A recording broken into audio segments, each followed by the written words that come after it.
want Tinubu, Atiku, and Obi to have a live presidential debate so we can hear them. Emeka Amakeze. A well-known Nollywood actor and movie director, Emeka Amakeze, has taken to his official Twitter page to suggest that the former governor of Lagos State, national leader of the APC, and presidential candidate of APC, Bola Ahmed Adekunle Tinubu, Atiku Abubakar, and the former vice president, he's the former vice president and the presidential candidate for the PDP, and Peter Gregory, the former governor of Anambra State and presidential candidate for the Labour Party, to have a live presidential debate so that people could hear directly from them. The outstanding actor Emeka Amakeze made this statement after he took to an official Twitter page to state that Bola Tinubu is the only presidential candidate whom everybody knows his house address. According to the lady identified as Tokwe Oluwashino, she made it known that the national leader of the APC, Bola Ahmed Adekunle Tinubu, is the only presidential candidate everybody knows his house address, asking who knows Atiku Abubakar and Peter Obi's house address. Oh, wow. Okay. So I think when I look back and I researched on the electoral process, the presidential electoral process, there was nothing like this. And genuinely, I thought this was standard. I know that in other countries, they do have the actual presidential debates, and it is, the last two or the last three standing will be the ones that would debate, right? I mean, last 2019 we had it, right? And what is this? Buhari didn't turn up. And then we just had what? Obi Ezekwesili, and we had another, I think, for Adulatory, I think. I'm not even sure who else turned up again. But yeah, I think he turned up, but it was like we didn't really want that because we wanted Buhari to come because a lot of rumors regarding if he can speak, and it was just a lot of things going on.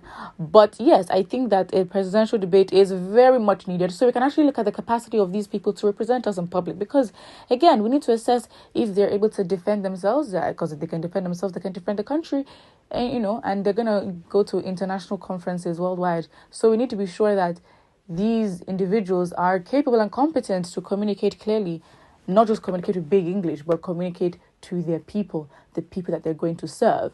But yeah, I think we should actually make it mandatory, because I searched up what the electoral process is like, and we're basically going into the campaign phase of the electoral process. So yeah, ideally during the campaign phase, this is where the presidential debates should happen, right? And it shouldn't just be one; it should be multiple ones. Like there should be ones right now, and it should be ones in the middle, and it should be ones closer to the election period, because that's when it solidifies things. It adds more to the drama, with the updates on how campaigns are going. We can see, okay, fine, these people are really invested in becoming the president, and the level of desperation that they have, we're going to see it, or the level of sacrifice they're willing to take, and if they have that much respect for the Nigerian people. So yeah, it is what it is. I think that this actor is right. So yeah, obviously he replied to this woman, and I'm just like, come on, it's very I know Tinubu knows regarding house address, I guess it's just popularity and comparing to Atiku Abubakar and Peter Obi. However, her point is sort of makes sense when you look at the points made by, was it a Yoruba actor with the name Igwe, where he mentioned what Tinubu's wife did for him. And I know that so obviously when you have personal encounters, it's like, okay, fine, at least this person would know the address. Or what I'm saying is the address basically signifies familiarity. So in that regard, maybe Tinubu is really one to be known by a lot of people, and is accessible, which may work for his favor. People set the parameters that they want to choose their voter, choose their candidate. It is their choice. If they set that standard, well, that is the standard set for themselves. What can you do about it? It is what it is. Someone here says, rubbish, who a live debate help? Those who attend live debates don't win election. Well, 2019, yeah, that makes sense. With live debates, it's more like those that go for it are those that pretty much, again, it's a thing where because APC and PDP have been winning or they've been top dogs in the past few years, it's like, okay, it's either one or the other, to be honest. And they don't respect the Nigerian people enough to feel like they have to justify to the Nigerian people why they should be in the presidential office. I mean, look, even with votes, and they don't even need our votes solely to win. So why, in all logical sense, why would they come and start arguing about what? About a country they don't care about? Again, when you talk, let me not predict what it would be if it happened, but we would probably, analyze them very, very well. We'll probably break things down, what they say, their intentions, implied meanings, and their intellectual capability. Again, it is what it is, as I always say. It is what it is, meaning whatever will happen, will happen. So I guess that's that person's comment. I concur. Let them be fast with this so that the course will be clear on the best qualified and best acceptable and best healthy.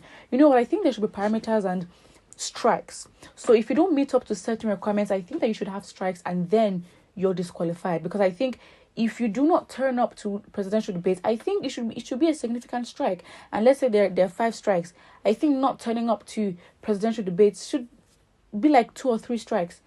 Because it's a very, very big thing. And I think for last elections, I mean, it was just very tacky. I mean, how can you not turn up, you being the incumbent president? How can you not turn up to your presidential debates? Like, that's disrespectful. And I think that should be, in my opinion, a really disqualifying factor.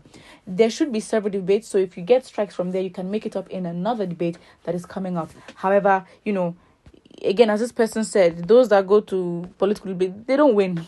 And it's true, given our history, they don't. But this time, maybe it can be different, and Nigerians can press and can push that if you don't even turn up to this debate, you are not winning. And, not that you're not winning, but, you're going to be disqualified. And I think that's a standard. We need to apply pressure to these politicians. The one they have done in the past, what were the gains made so far? There were no gains. Why? Because the president that won did not even show up. So why would they show up? So I think, again, we've seen, who are they not to go for presidential debates? We have seen even Trump and Hillary Clinton that time. It was both of them, going against each other. I mean, come on.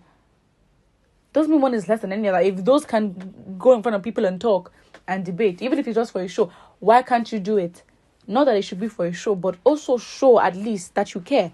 And I think, the fact that they don't care, the entitlement that they're just meant to be there just to lead is a very dangerous mentality to have, because it's a thing where it's like you don't feel like you're meant to, you don't respect the people you serve enough to tell them why you should be the one to serve them. That is basically what the attitude, that's the interpretation one can get from, these politicians not turning up. Put what you think about this in the comment section below. Do you believe in this, what this actor has said? And don't forget to like and subscribe.